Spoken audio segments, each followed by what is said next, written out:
Dengue, chikungunya ou encore hépatite B, ces maladies infectieuses ont été scrutées à la loupe par les chercheurs de l'ILM et de l'Institut Pasteur.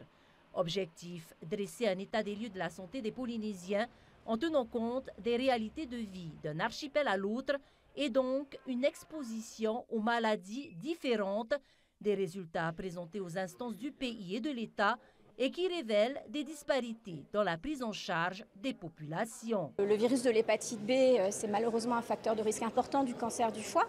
La Polynésie française a mis en place la vaccination à la naissance depuis 1996, mais on s'aperçoit malheureusement qu'il y a quand même encore des gens qui sont porteurs du virus, particulièrement ce qui se passe aux Australes et aux Marquises, où là on a encore un taux de prévalence plus élevé de l'infection par le virus de l'hépatite B. L'étude s'est aussi penchée sur les maladies non transmissibles, comme le diabète et surtout l'obésité. Longtemps perçue comme une fatalité génétique chez les Polynésiens, cette idée est désormais écartée grâce aux analyses, ce qui devrait permettre d'orienter les politiques de santé. Le patrimoine génétique polynésien, au final, n'a pas de prédisposition forte, ce qu'on appelle aux maladies non transmissibles, que sont l'obésité et le diabète notamment. Il faut casser ce cliché-là. Donc ça rejoint en fait notre politique qui est celle de l'alimentation saine, manger sain, faites du sport pour préserver votre santé.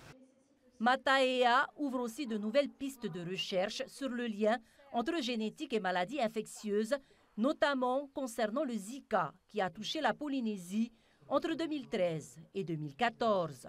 Qu'est-ce qui, dans notre génétique et dans la génétique des Polynésiens, va influencer le fait qu'ils soient peut-être plus malades ou moins malades dans le cadre de l'exposition aux maladies? Si vous vous souvenez de l'épisode du Zika, il y a eu 40 personnes qui ont fait un syndrome de Guillain-Barré. C'est la première fois qu'on montrait que le Zika pouvait causer comme ça des maladies aussi graves.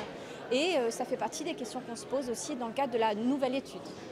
Un travail colossal qui aura nécessité des heures de collecte et d'analyse de données scientifiques, mais aussi une centaine de millions de francs d'investissement.